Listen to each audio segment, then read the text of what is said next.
Well, happy Thanksgiving to everybody. Day early, I guess. So it's coming off of a game that I thought we played better. I thought we were crisp, we were sharp on both ends of the court, aggressive. I think all those things we felt pretty good about. So obviously, it's the next challenge. We're awfully excited and honored to be playing on Thanksgiving Day on CBS in a game that's, in my opinion, one of the great basketball cities in the country. I go back a long way to, youth as going to the NAIA tournament in Kansas City at Municipal Auditorium, and obviously Big 8 and Big 12 tournaments there, and so it's a great place. T-Mobile is a wonderful arena, and then we've got Hall of Fame coach and John Calipari in year one at Arkansas. He's got a lot of carryover on his team with guys from Kentucky, and then Cal's always going to put a great group of freshmen out there. So chance for us to get better, chance for us to continue to grow, and against a team that plays awfully hard, has terrific guards, and then there's the the obvious matchup between the twins. So that'll be fun to see. I don't know if I've ever been a part of something that unique, but they're both unbelievable players. They're both huge impacts on each of our teams, and it'd be a good duel. So it'll be fun to see how both those guys handle that moment and see who wins the jump ball anyway. Through 6 games, how are you evaluating what you've gotten from Tommy, maybe in comparison to what you thought going in? I mean, he knew he was 21 and played good competition, but he's been really productive. Yeah, he's been really good. He's been better than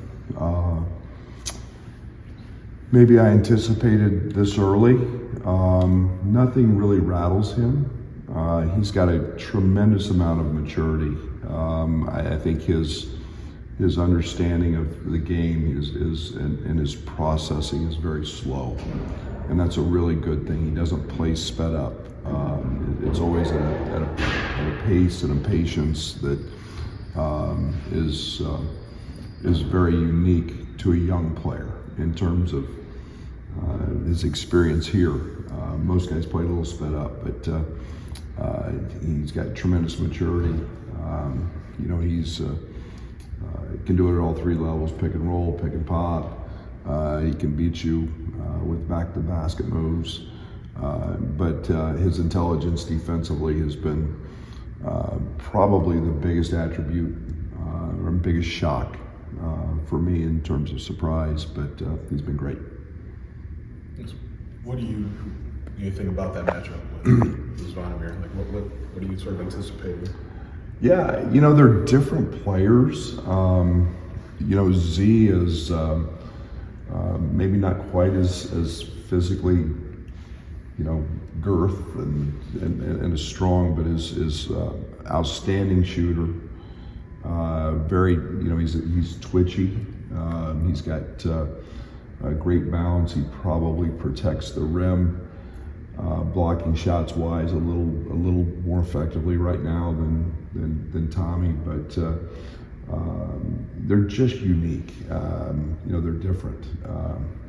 So it'll be interesting to see how they guard Tommy, and I'm sure they're curious as to what we'll do with Z and some of his actions. But they're both really effective, and they're both highly efficient. Does this team, Arkansas, look like a John Calipari team? Does it look like carryover from years past? Yeah, they're really good defensively. They're very, very aggressive. They're very handsy. Boogie Flan, one of the top point guards in the country.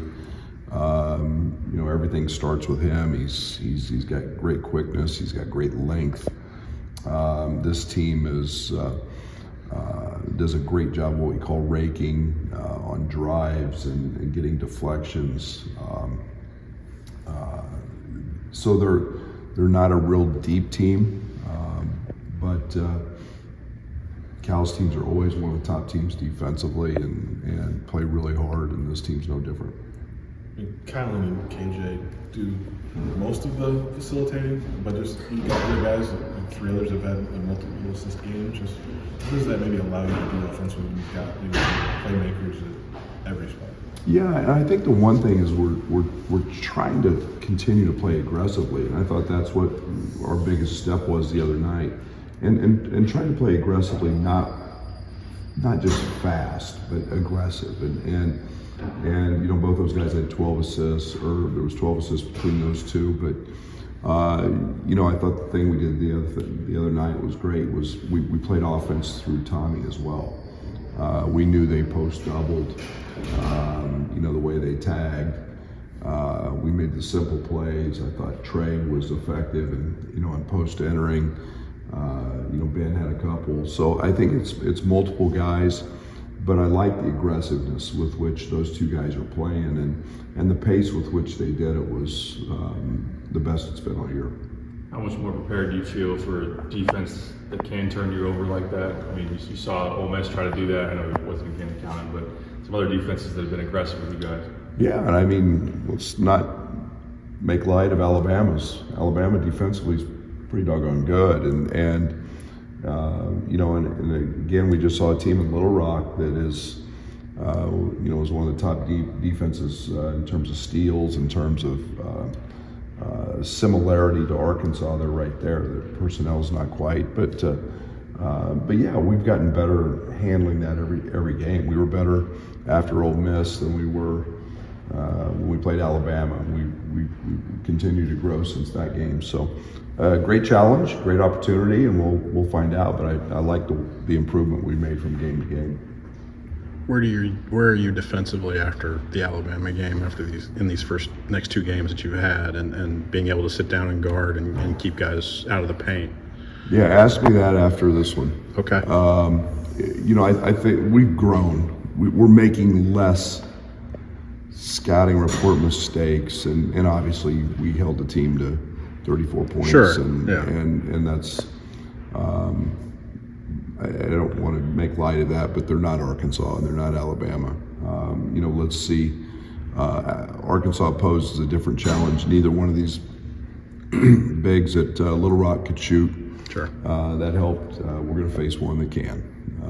Z's had 6 in one game, 3. So, you know, that opens things up a little bit. But schematically, we're doing a lot of really good things, and we're making less mistakes. And then, you know, I thought our 3 perimeter guys have been excellent defensively, so they're going to have to match that tomorrow.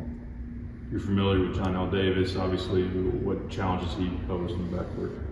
Yeah, he's a guy, man. He's one of those guys that you look at his career and he's found winning. He makes winning plays. He's big. He's physical. You know, I think that he's gotten better from game to game with them. You see him becoming more comfortable in what Cal's asking of him. His role's a little different than it was at FAU, but he is a guy that just finds baskets. He gets them on the offensive glass. He gets them in transition. He's strong. He'll get them an offensive rebound here or there. So he knows how to score points, and he's finding it in a lot of different ways. You mentioned their rotation not being very deep. I think before the season, Cal talked about, you know, why would you ever have more than 9 guys? I mean, just in terms of building a roster in this era, I mean, where do you sort of stand on that? Yeah, you know, I think everybody's. It's a little bit different in terms of what this thing looks like in today's world. You know, I think it's philosophy of what you choose. You know, it's. I think you start looking around even at the NBA. They're playing fewer guys. They're going, you know, eight deep. You know, maybe 9 in some cases, but you know, it just gets hard for everybody to play the minutes they want. If, you know, there's 200 minutes in a game, and not everybody can play 30. And so it's about. I understand his philosophy. You know, it's the object is to win, so a lot of times you have to put your 5 best players out there as often as you can. And you know, we're still working on that. feel a little more comfortable with the rotations we're getting into, but 8, 9 gets really hard to play.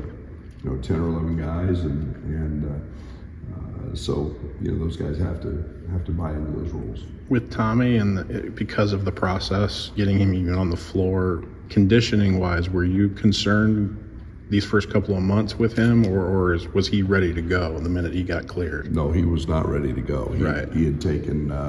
Is he still playing his way through conditioning at this point?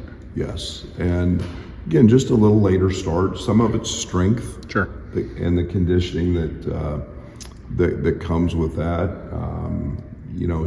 He was here basically at the end of July, so a very short time period to gain a lot of strength. He's done that. He's really bought into Fletch's diet stuff, the weight room.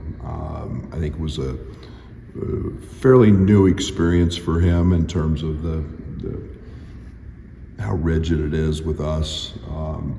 But yeah, we see a growth every day there. And I mean, he couldn't even get the ball to the rim after 2 trips when he got here. Now he's playing his way into pretty good shape. I still want him to continue to improve in that area. I'd like to get him where he plays 28 to 32 minutes pretty comfortably and pretty efficiently.